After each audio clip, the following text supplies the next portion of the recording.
Hello everyone, this is Defense Politics Asia, and the French troops are leaving Niger. They have started to leave Niger. So this come after our previous report on the Niger situation, where France, basically Macron, throw in the towel and give up Niger, and declared that the French troops will be withdrawn by the end of the year. And this he has basically made good of his words, and put action into his words. French troops have started to leave Niger. So this is not all of them. They are moving in badges because they have a lot of equipments and whatnot. So according to the report, more than 100 troops have left in 2 different flights from Niamey. So this is going to be first of the several rounds of departure, according to the French military spokesman, Colonel Pierre Godelier. I think I've basically massacred his name, and all are returning to France, according to him. So the Niger State TV actually broadcast an image of the convoy leaving, and this is actually one of those image that is actually taken by, I think, Reuters. So in another article by Al Jazeera, they gave a little more information. They say that the convoy of French troops will be escorted by the Niger military all the way in the direction of Chad. So Giga Chads have to leave by Chad. If not, then you're not Giga Chad. And so pickup trucks and armored personal carriers with French troops basically drove through the outskirts of Niamey in the direction, basically moving eastward to Chad. So the Chad is actually here, and so they're moving to Chad. So at least you can see here. And according to the statement, by the government on the state TV, they mentioned they told the citizens of Niger to cooperate with the troop movements. Because there is a lot of hundreds of kilometers for them to go through some insecure territory, and they want the citizens to just help out and not create trouble. And the troops are based in Owalam has left their base today, and this operation for the departure is the first ground convoy in the direction of Chad, and escorted by our defense and security forces, according to the military of Niger.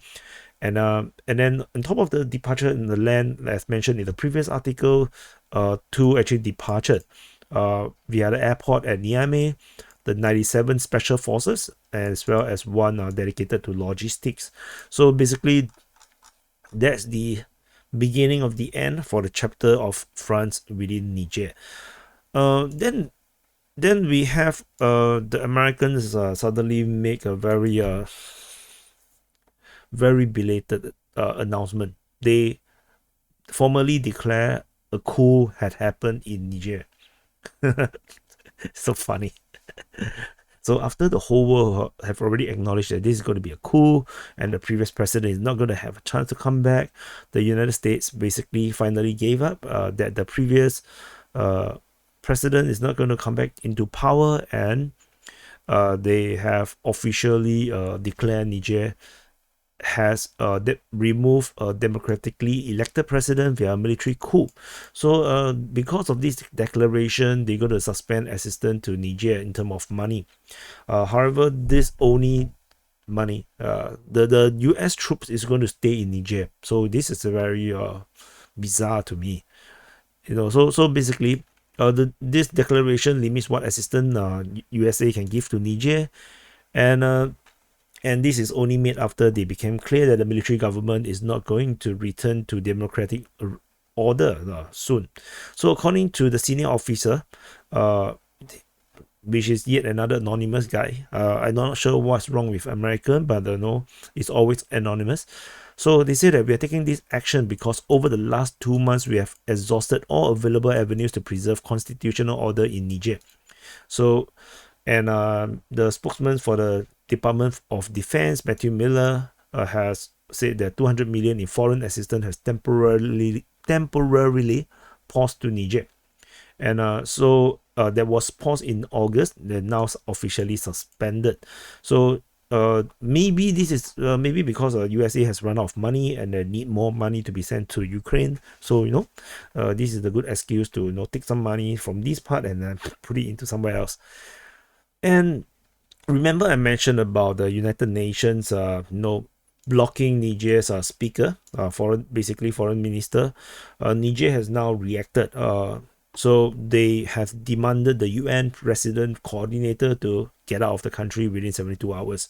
So this is actually, and the junta basically say that the United Nations Secretary General used underhanded maneuvers to prevent the full participation in the General Assembly last month.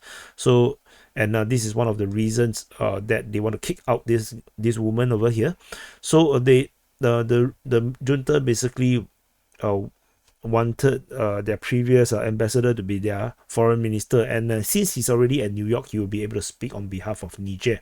But unfortunately, the United Nations actually accepted a letter to dismiss their ambassador to the United Nations in a very weird way. So it's like, they already have no more powers, yet they are able to make a representation at the United Nations and pull their representation, and this is actually very not right in a way. But of course, the United Nations has did this somewhat to Myanmar as well.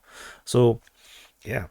So anyway, then United Nations basically the Secretary General Antonio Guterres basically expressed deep regrets by the order to expel the UN coordinator in Niger, saying that this division will hinder humanitarian operations.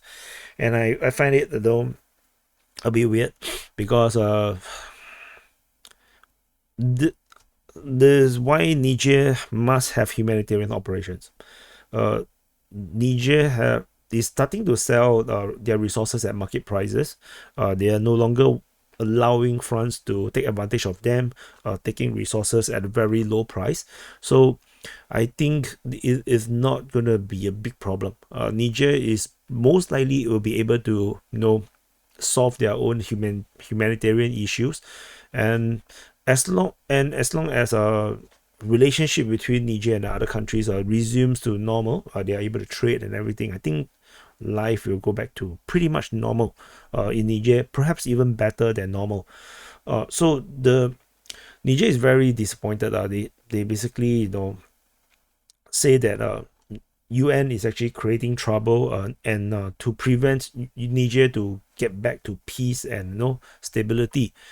And all the United Nations is saying is about humanitarian, saying that 4.3 million people need humanitarian aids, and mainly women and children, and whatever. So anyway, this is a contradiction and a hypocrisy of United Nations, but this is just what it is.